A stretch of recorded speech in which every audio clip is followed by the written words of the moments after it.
Muy buenos días, mi nombre es Javier Flores.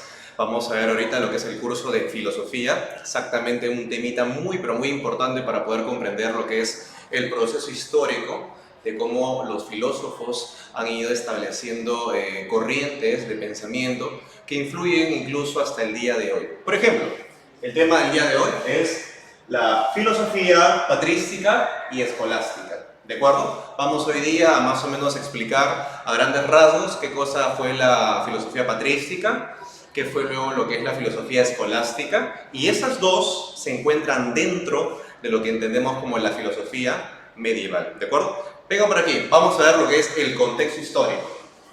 Contexto histórico, ¿de acuerdo? ¿Qué es lo característico de esto? El dominio de la iglesia, ¿de acuerdo? El dominio de la iglesia. Cuando hablamos nosotros de la iglesia, ¿de acuerdo, chicos? Estamos haciendo referencia a la iglesia católica, que en ese tiempo obtuvo el poder. Profe, ¿y cómo es que de pronto tuvo el poder la iglesia católica? Bueno, sucede, chicos, que ustedes saben que a través de la historia, el imperio romano, ¿de acuerdo?, a través de ciertos emperadores, por ejemplo Justiniano, legalizaron, estandarizaron la religión cristiana y dentro de ello se empezó a expandir por todo el imperio, ¿de acuerdo? De tal forma que empezó a haber una especie de unión entre lo que era el imperio y lo que era la iglesia. Es por eso, chicos, que, bueno, los padres hasta hoy en día de las iglesias católicas hablan lo que es latín. Recuerden ustedes que el latín era el idioma que se hablaba, chicos, en la época de los romanos. Estamos hablando de una lengua muerta, ¿de acuerdo? Ahora miren por acá. Cuando hablamos, chicos, del contexto histórico, el dominio de la iglesia. Profe, si la iglesia domina, entonces todo tiene que girar a lo que es la perspectiva de la visión religiosa, de la visión cristiana, como tú te das cuenta, enfocado hacia Dios. Entonces, todo aquello que esté relacionado de forma diferente con Dios no va a ser lo más importante en esta época. Por el contrario, podríamos hablar de un teocentrismo. ¿Qué significa esto? Todo gira en torno hacia Dios. ¿De acuerdo? ¿Qué más? Se le denominó también históricamente lo que es la época oscurantista. La pregunta es ¿por qué? Porque los avances griegos, romanos en cuanto a ciencia, en cuanto a arte, ¿de acuerdo? Fue dejado de lado, ¿por qué? Porque no tenían que ver o no nos enfocaban hacia el camino, perdón, de Dios. Por lo tanto, como eran, digamos, actividades que nos desvirtuaban del camino de Dios, y se consideró también que no hubo muchos avances tecnológicos, científicos. Por esa razón se le consideró la época oscurantista, de la palabra oscuro, como que no hay una luz. Ya más adelante, en el periodo de la historia, como también en la filosofía, va a haber la famosa Ilustración, el siglo de las luces. ¿Por qué habla de las luces? Porque antes había oscuridad, ¿no? Es como una metáfora para poder dar a entender que antes estaba oscuro y ahora hay la luz. Pero eso es un periodo posterior, ¿de acuerdo? ¿Qué más? Tenemos también, bueno, como les estaba comentando, el rechazo de los arquetipos clásicos.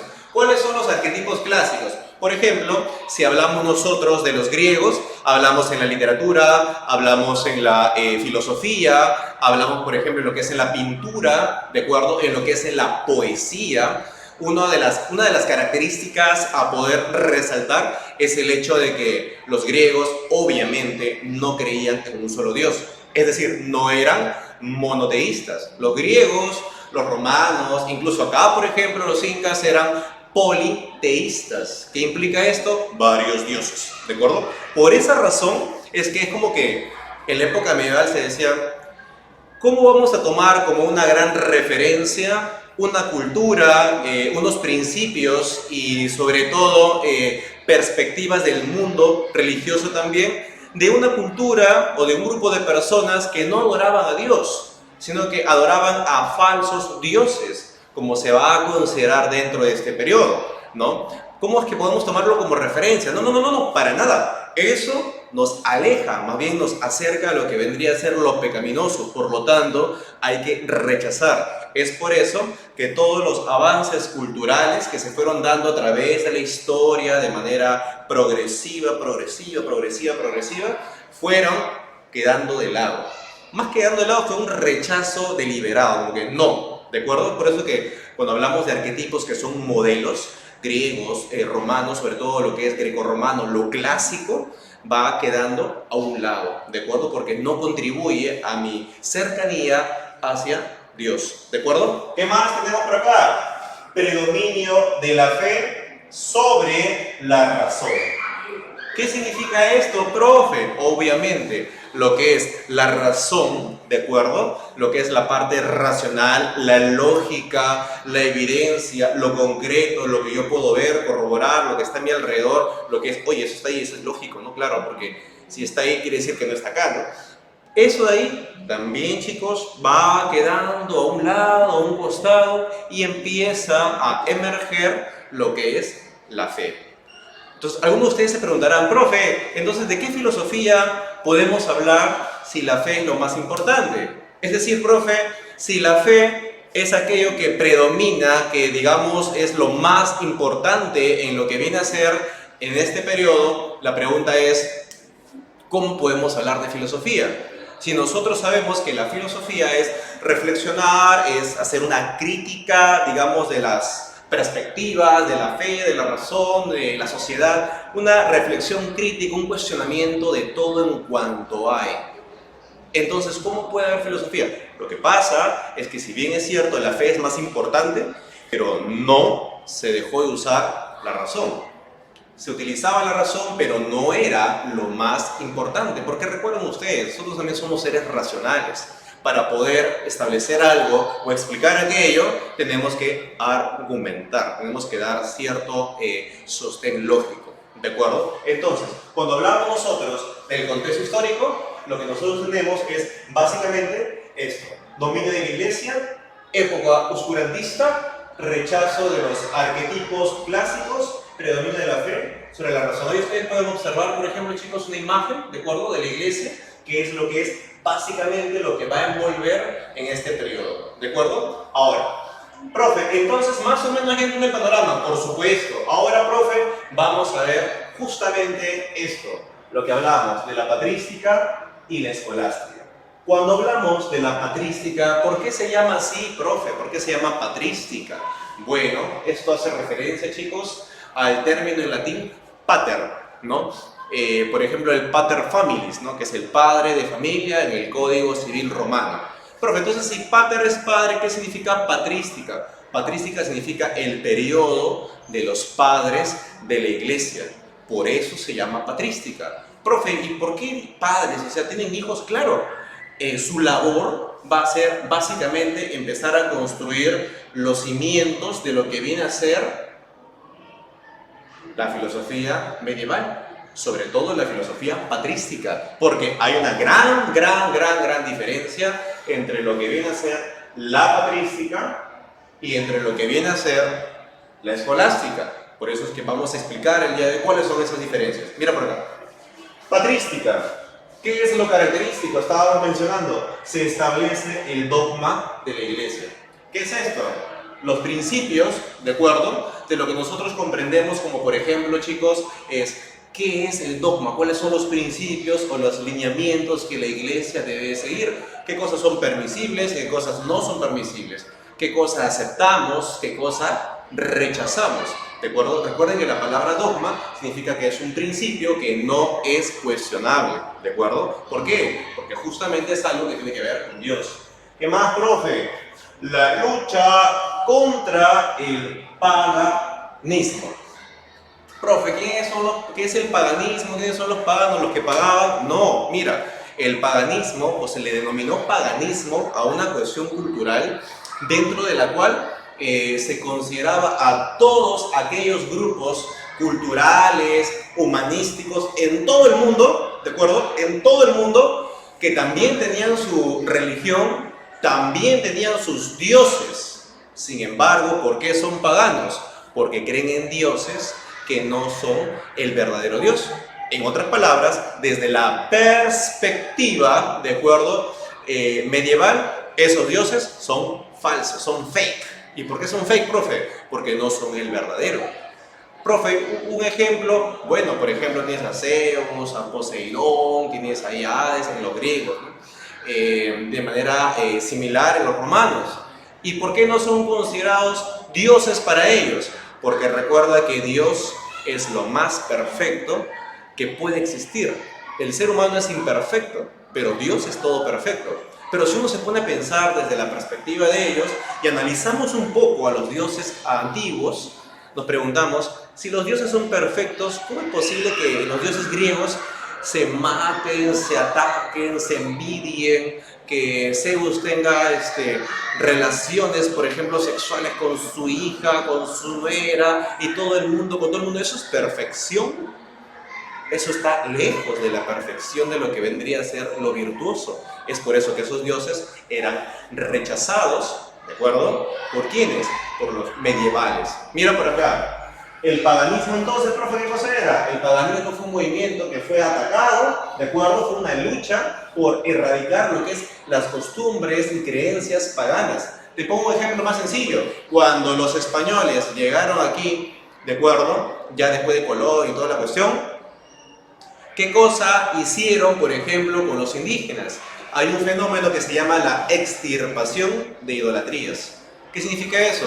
Que voy a erradicar el paganismo de ellos para poder enseñarles y transmitirles la palabra del Señor. ¿De acuerdo? Es una lucha que duró mucho tiempo. Profe, entonces vamos a pasar al personaje más importante de lo que es la patrística, ¿de acuerdo? Que es San Agustín de Hipona, ¿de acuerdo? San Agustín de Hipona. Profe, ¿por qué es el más importante? Porque él estableció principios filosóficos, ¿de acuerdo? Que han contribuido mucho para poder entender lo que es este periodo, para poder entender el camino de Dios con el ser humano, ¿de acuerdo? Veamos por acá.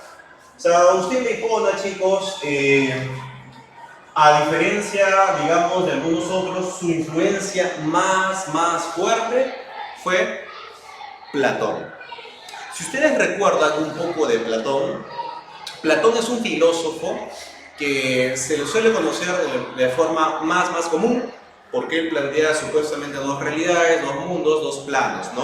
El mundo de las ideas y el mundo sensible, de las sombras, de la equivocación, el error, donde vivimos nosotros, ¿correcto?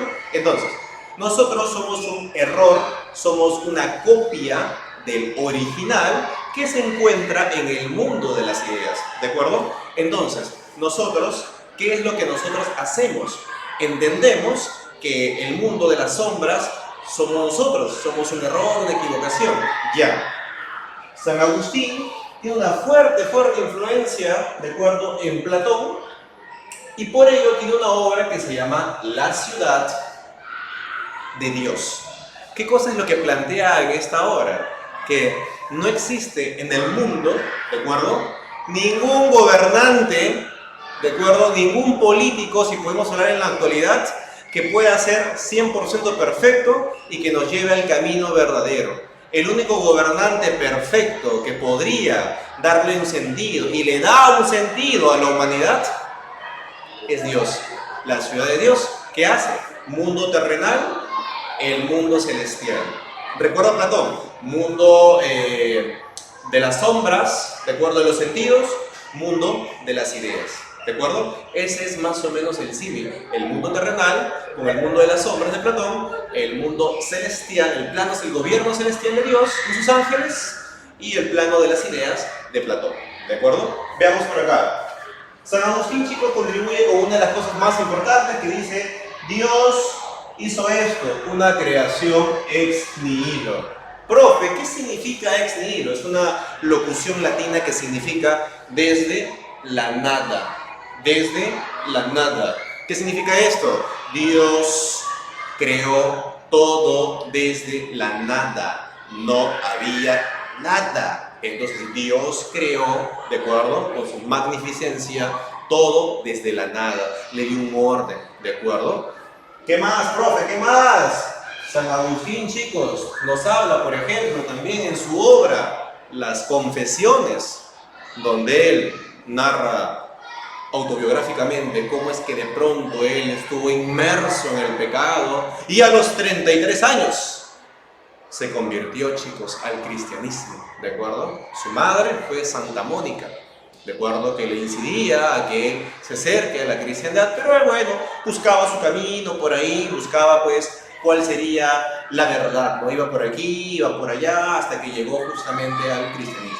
Ahora, ¿qué es lo que plantea él, chicos? Plantea lo que es esto, la predestinación. Hay una predestinación, hay una especie de ordenamiento ya establecido de Dios con el mundo y con las personas. Hay personas que están predestinadas al bien, personas que están predestinadas al mal.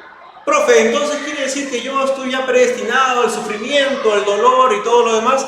Espera, todavía no hemos terminado. Pero más o menos la idea es que hay un ordenamiento entre el bien y entre el mal. Hay gente que ya nace dentro de lo que es el mal, como gente que nace dentro del bien. Pero como tú bien sabes, hay personas que nacen dentro del bien, ¿correcto? Pero se van a lo malo. Hay personas también que nacen dentro de una perspectiva, de una orientación maligna, pero salen de ahí y se van por el camino bueno. Profe, pero entonces no estamos predestinados. Sí, es por eso que aquí entra el otro concepto, el libre albedrío, ¿correcto? Estamos predestinados, pero al final Dios te da a ti la libertad, el libre albedrío, para que tú puedas decidir al final qué es lo que tú quieres hacer, ¿de acuerdo? Es por esa razón, chicos, que hoy en día entendemos que existe el mal, ¿de acuerdo? La corrupción y todo lo que tú quieras entender por mal, no porque el mal exista por sí solo, sino que el mal es la consecuencia de los actos de las personas. La gente es la que decide ser corrupta, decide mentir, decide ser infiel, decide robar, ¿de acuerdo? Decide, por ejemplo, copiarse en el examen como yo sé que tú lo haces, decide pasarse las tareas y no hacerlo por sí mismo, que yo sé que tú tampoco haces. Entonces, el libre albedrío es la libertad que Dios nos da a nosotros como seres humanos para poder elegir qué camino quieres tú, lo bueno, lo correcto o lo malo, lo incorrecto. Ya depende de ti. Al final es tu responsabilidad. Al final tienes tú la última decisión para poder elegir qué es lo que tú mejor quieres hacer. Libre albedrío. Por último tenemos acá lo que es la teoría de la iluminación. Y esto de acá tiene que entenderse con una frasecita importante. Creo para entender. Te repito, creo para entender. ¿Qué significa esto, profe?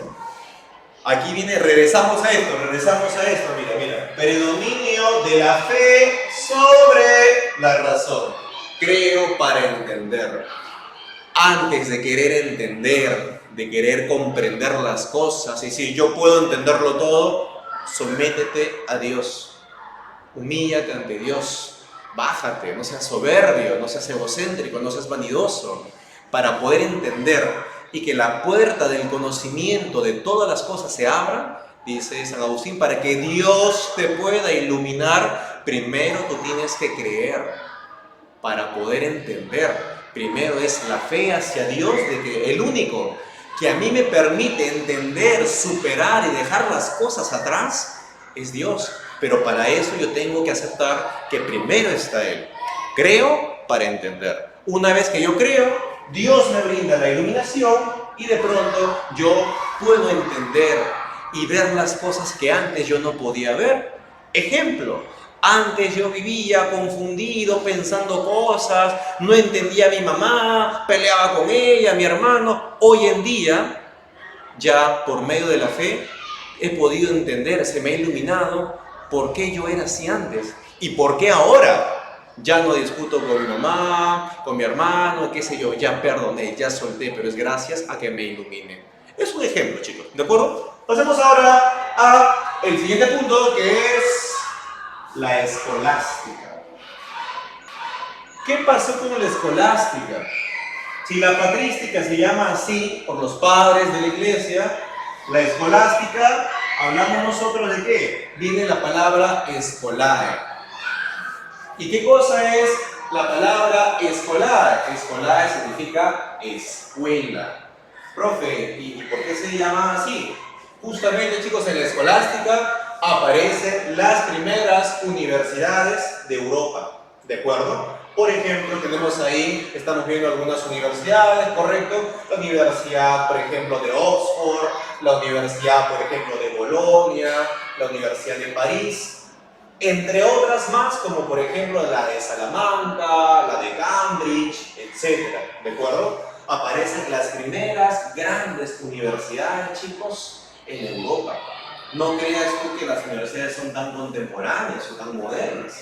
Aparecen las primeras universidades en el año 1000, 1100, 1200, 1100 algo, ¿de acuerdo? Carreras, por ejemplo, como Derecho, antigua, carreras como Artes, que es Filosofía. Oye, estamos en la época medieval, la Teología como carrera, por ejemplo. ¿Quiénes son los que van a impartir la cátedra, entender la Biblia, hacer la exégesis, por ejemplo? Dirigir las misas, las grandes iglesias, las basílicas, por ejemplo.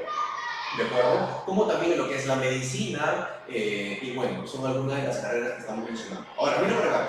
Cuando nosotros hablamos de la escolástica, aparecen las primeras universidades de Europa, ¿no? Ya luego se va a plagar, se va a expandir en todo el mundo. Por ejemplo, aparece la universidad que estábamos mencionando, estábamos viendo en las imágenes, la universidad, chicos, de Oxford. De Oxford se va a salir un grupo de profesores y se va a formar la Universidad de Cambridge y va a generarse una rivalidad entre ellas. Es otro tema aparte. ¿Qué más, profe? Aquí hay una gran diferencia en el punto anterior.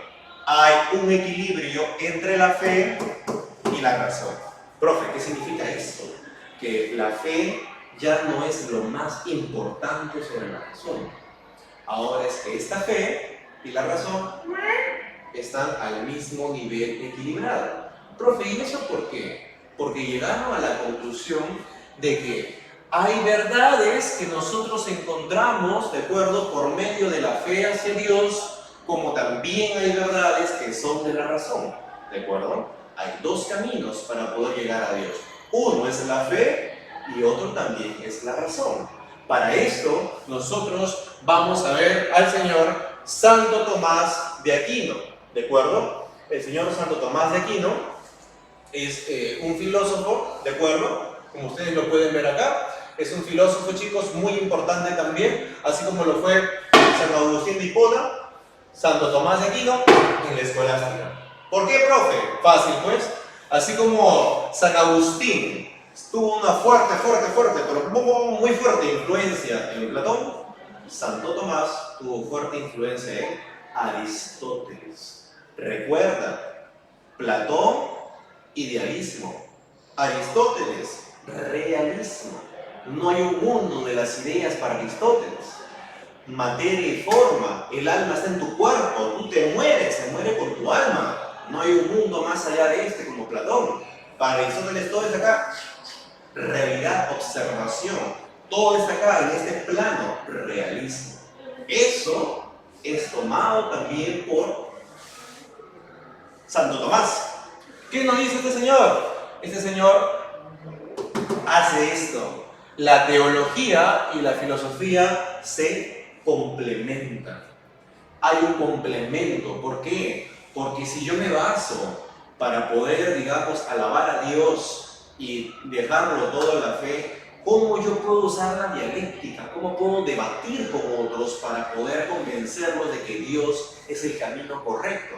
Para eso está la filosofía. Por eso es que yo voy a llegar a conclusiones por medio del razonamiento, como también van a haber ciertas cosas que yo llegue por medio de la fe hacia Dios. Por esa razón, en su obra, Santo Tomás de Aquino, llamada La Suma Teológica, una obra monumental, chicos, les invito a leerla si tienen tiempo, va a plantear 5 vías para poder demostrar la existencia de Dios, ¿de acuerdo? ¿Cuáles son estas 5 vías? Mira por acá. Vía del movimiento. Todo se mueve en el mundo, los planetas, las estaciones, la flor, por ejemplo, florece, los árboles crecen, luego las hojas de repente se marchitan, caen, qué sé yo, todo está en constante movimiento. Por lo tanto, hay algo que hace mover a todo. Todo está cambiando, hoy es, mañana ya no es, pero hay algo que nunca cambia, que es estático. Él le llama el motor inmóvil, como Aristóteles. Este motor inmóvil, ¿qué hace? Que mueva todas las cosas en el mundo. ¿Y quién es ese motor inmóvil? ¿Ah? Dios. Segunda vía, vía de la causalidad. Bastante similar. Todo tiene una causa en este mundo. Desde esa perspectiva, nada es por las puras. Todo tiene un principio. Todos los efectos que existen tienen una causa primordial que genera todo lo que viene así como un desembocamiento así progresivo. Pero hay algo que es la causa primera que genera más causas. Aristóteles, como Santo Tomás, le llaman la causa incausada, porque nadie la causa. ¿Y esa causa incausada quién es? Dios, que hace que todas las cosas sucedan. Tercera vía, vía del gobierno del mundo. En tu casa, ¿quién gobierna? ¿Tu papá, tu mamá, tu abuelito, tu hermano mayor, X, tíos, no lo sé? ¿Quién gobierna, por ejemplo, en tu distrito? El alcalde, ya listo. ¿Quién gobierna, por ejemplo, aquí en el colegio, en el aula?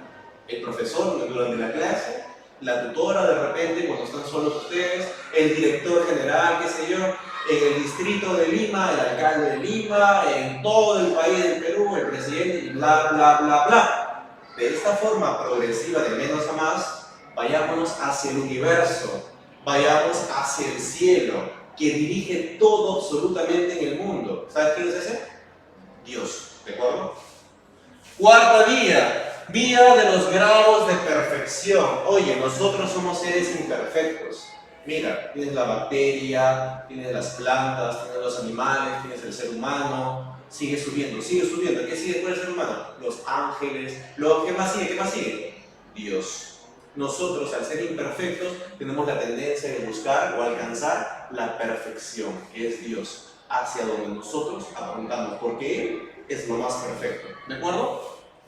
Y la vía número 5 o quinta vía se llama de lo necesario y lo contingente. ¿Qué significa contingente? Contingente es producto del azar, de la equivocación, de lo que puede surgir en cualquier momento. ¿De acuerdo? Por ejemplo, estoy ahorita explicando en la clase y de pronto, no sé, pues hay un temblor. Es algo contingente, nadie lo planeó. ¿Qué dice Santo Tomás de Aquino en esta quinta vía? Que nosotros somos seres innecesarios. ¿De acuerdo? Pero hay algo que nos brinda a nosotros la necesidad de existir, nos da un soporte, nos da así un sostén. ¿Quién es ese? Dios. Dios hace que nosotros seamos necesarios por medio justamente del contacto que tenemos con Él. Pasamos de lo contingente a lo necesario. Nosotros somos contingentes. Mañana me muero y no pasa nada. La vida sigue, llorará mi mamá, algún familiar, pero la cosa sigue. En cambio, Dios es necesario. Y si nos acercamos a Él, tenemos la necesidad. ¿De acuerdo?